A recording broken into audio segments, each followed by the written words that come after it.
Coach, obviously, like you said, now Sundowns is the benchmark in South African football. But your team is in flying form since Ikram in. He's been amazing. Fill that gap of Ashley, Ortiz being injured. So aren't you confident going into this game that you potentially could give them an upset?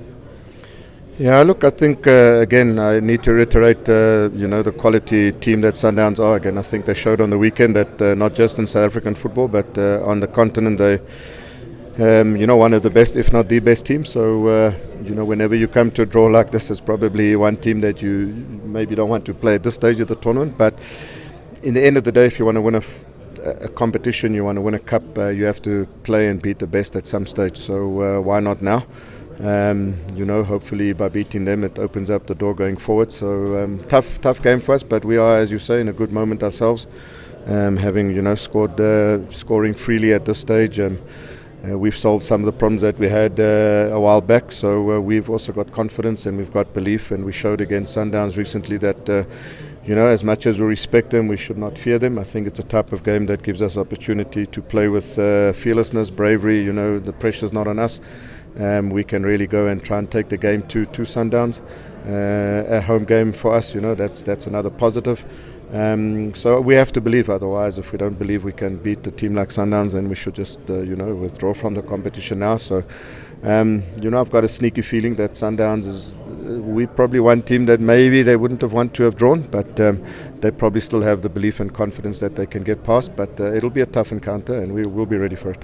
Outside of that belief, coach, and the hard work that you speak of, technical, what is it about Stellenbosch that just seems to get it right against Sundowns? What do you see that maybe most don't see about the Sundowns? Yeah, I'll be giving too many secrets there. No, it is a team that it becomes a real challenge. As we see it as a club that is young in our existence, with a young squad that they are the best, and so you have that extra sort of motivation, the extra tactical planning, because if you don't tactically plan against them, you're just going to have a very difficult afternoon. So they've got match winners all around the pitch. It's about negating their sort of strengths and planning for that.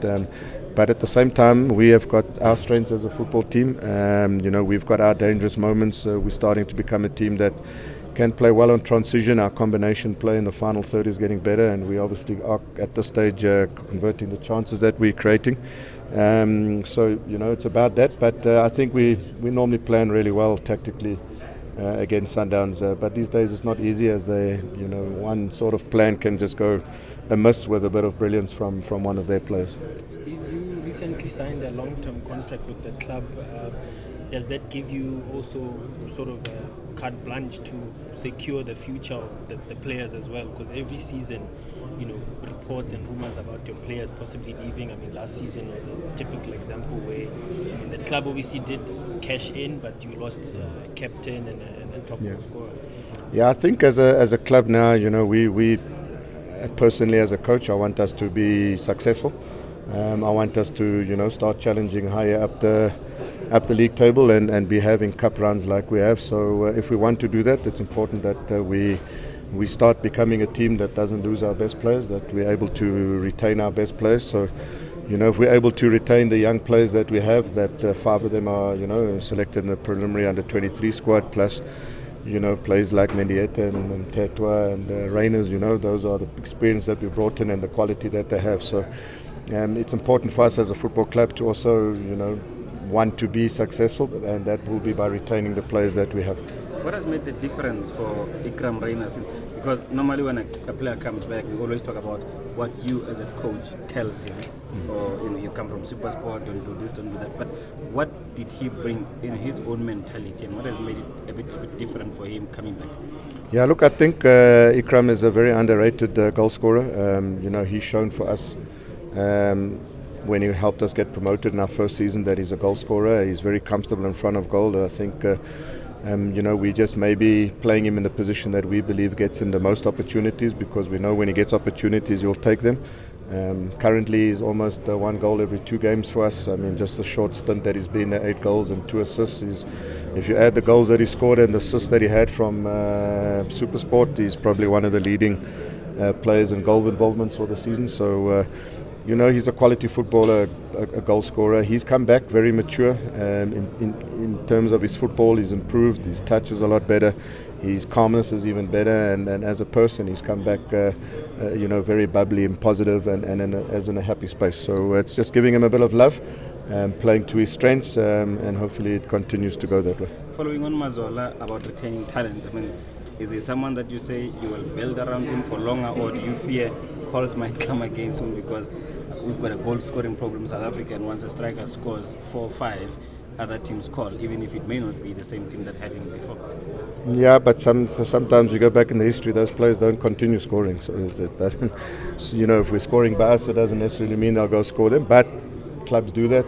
Players that are scoring goals, they believe they can sign and will continue to score goals. So it'll always be a threat. I mean, in South African football, there are big clubs, that have got more sort of history about them. The support base is a lot bigger. The glamour around those bigger clubs is always higher, and maybe from a financial point of view is always a lot better for players. So it's never easy to retain your players, but I believe if we can, show what we have shown now, have a good cup run, maybe go all the way to the final and finish strongly in the league, then we can. Our project at our club, players can see that we can also compete at the highest level. So it's never easy, but at the end of the day, they have contracts, and there's no sort of rule that says you have to sell your players. Bafana shout, I mean, does it make you wonder about the criteria when he's in good nick, but he doesn't even make the 35 men?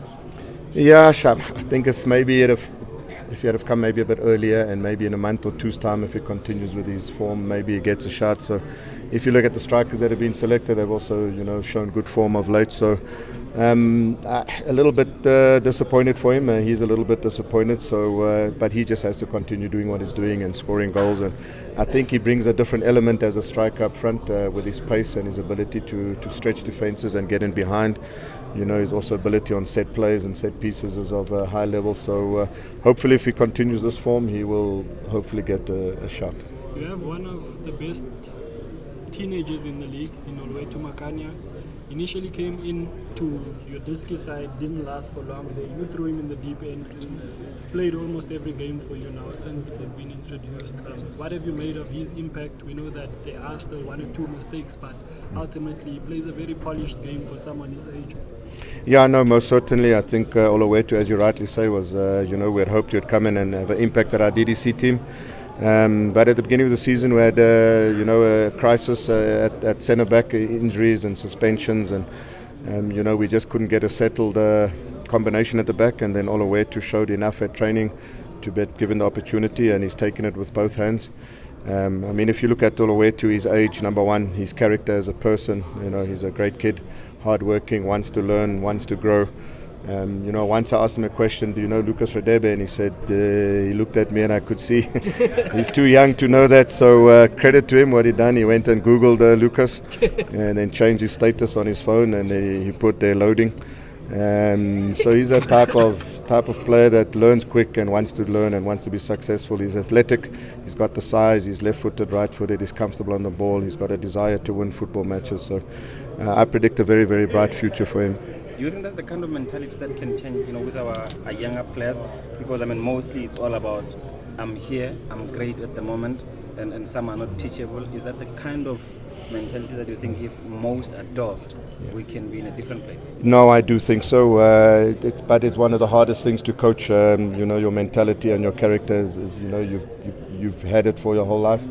But it is us as football clubs, our responsibility to work at that mentality, because it definitely is an area that I think we've got a very talented young footballers in our country currently, especially our under-23 squad. I think if we can work with them and build them and improve their mentality, I think in years to come we can once again become a force on the continent, and from there on hopefully even further.